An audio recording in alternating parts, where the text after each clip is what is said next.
Hello my dear friends, and welcome back to another very exciting Star Wars video. It is I coming at you once again, your favourite galactic hostess, Star Wars Meg. Yesterday was all about the Mandoverse, but today is all about the sequel era. It's going to be another fun mega show, so no more jibber jabber, let's dive straight in. So in light of this period of silence, where we haven't had any update on the Rey movie, or the Simon Kinberg trilogy, or anything concerning Rey, a very random Star Wars announcement has come out of the blue. In a couple of months, on October 9th, there is a canon, Audible exclusive Rey novel, Star Wars The Jaws of Jakku. Now we'll talk about the plot, the synopsis, when it's set and all of those kinds of things in just a moment. But let's first analyse this very strange situation. 6 years after the rise of Skywalker, 2 years after the Rey movies announced at Star Wars Celebration, there is a major Rey canon story coming out, and there is no promotion or marketing behind it. The only reason this is being reported in the first place and reported today is because a couple of keen-eyed book listeners were scrolling through the app. On Audible in the Star Wars section, The Jaws of Jakku was listed as an Audible original.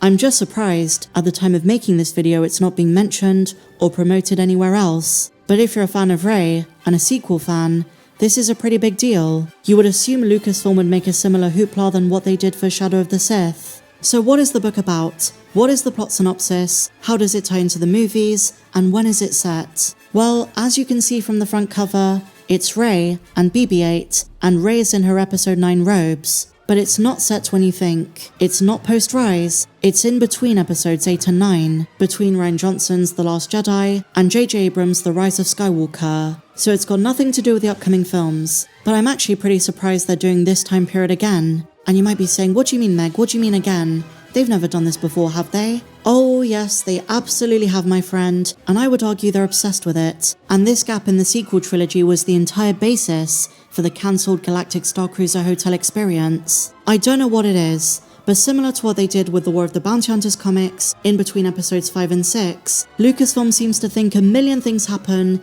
in a 1-year gap between movies. They're doing it again. And in this new iteration, The Jaws of Jakku, just before the rise of Skywalker, Rey returns to her home planet, where, quote, she encounters a haunting terror from the past. So we're gonna learn more about Jakku, which 10 years ago when The Force Awakens came out, fans debated in quite some depth. They remarked unnecessary derision, similarities to Tatooine, and how the zero-to-hero protagonist story was a bit overdone, especially when both characters come from a backwater desert planet.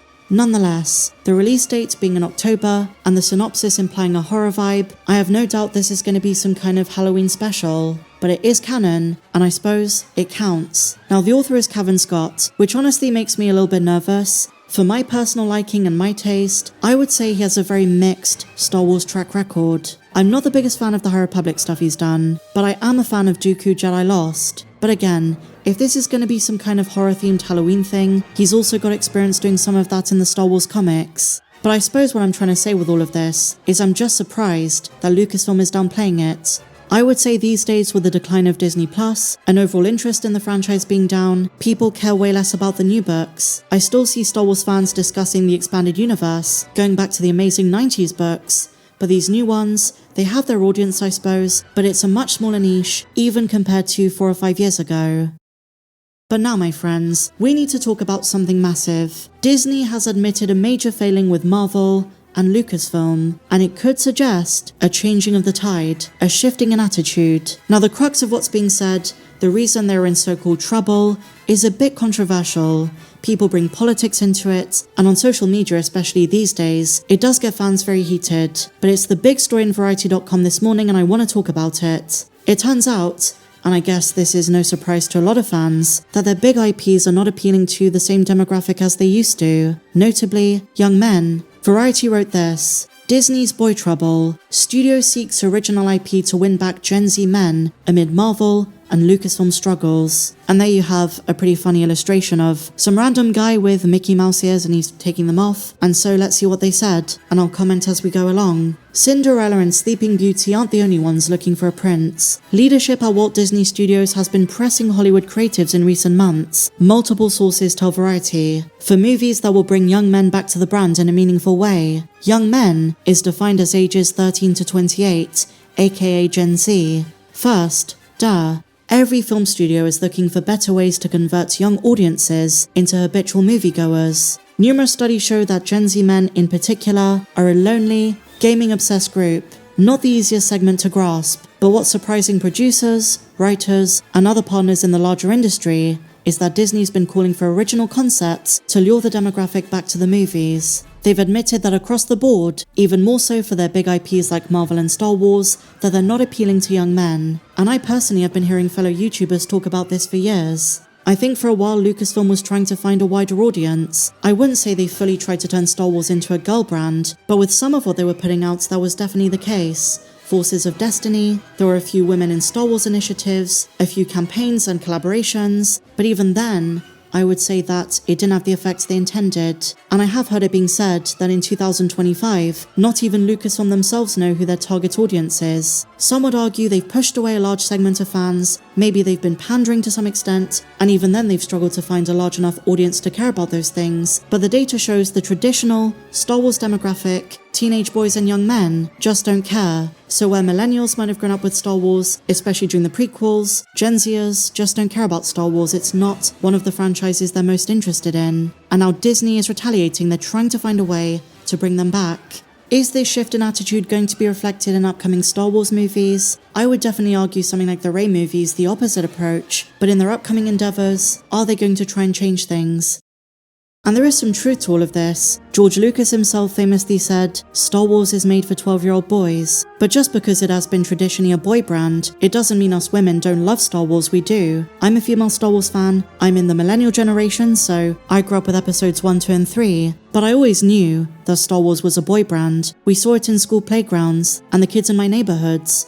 Those little cheap plastic lightsabers when The Phantom Menace came out, it was mainly boys. But female fans have always been a huge part of the fandom, since day one, and I've heard many of your stories. Many of you watched the original film, Star Wars 1977, in the theatre, and you've been a fan since. I've always seen the message of Star Wars, the themes of Star Wars, being extremely accessible and extremely universal. Star Wars appeals to millions and millions of people around the world, and we share in that. But when you're talking about strictly business and demographics, at its origin, yes, Star Wars was always considered primarily a boy brand. But I guess with modern day Lucasfilm there is confusion over who they're targeting, and I think in many ways they're not afraid to say, you know what, we're a bit lost. That's why these insiders are saying that Lucasfilm knows they have to change things. And the sources go on to say this, with their big studios, they're trying a range of different pitches and ideas, global adventures, treasure hunts, and even the Halloween corridor. They know how big the horror pull is, maybe we'll see a Star Wars horror film someday. And the call comes during a time of Star Wars machine struggles. They also talk about the failure of Indiana Jones 5, and they mention how this change has become top priority. It's an urgent matter, and one which Disney wants to remedy. Does this mean more male heroes in Star Wars? Because across the board there's been more of a push for female characters, but the problem Lucasfilm doesn't realize is they haven't made the characters interesting. It's got nothing to do with gender. Just make your heroes and villains interesting. It's not about a surface level trait, it's about the character's journey. And to give you the exact number Variety.com mentions, it's 10% of ticket buyers as of 2024 that were Gen Z men. And the article finishes with a pretty damning statement. It looks like Disney is going to have to start trying. You know, putting all of this aside, I think Lucasfilm has made so many mistakes, and it goes well beyond this specific problem Variety brings up. It goes back to isolating OG fans, those with buying power, those who cared about the original trilogy characters, and we can talk all day long about how they handled Luke in The Last Jedi, killing off Han Solo in The Force Awakens, which even Marcia Lucas was against, and how since they've been putting out this message that they don't want that audience. So it isn't specific to Gen Z men, although that is a large demographic. There are broader issues in that group concerning media consumption, finance, attitudes to cinema in general, but there is certainly a wider problem that concerns Lucasfilm and the audience. So, if they say they're serious about this, I wonder what they're gonna do. Some people say it can only change when Kathleen Kennedy steps down. But what do you guys think? Share your thoughts on this and everything we spoke about in the comments down below.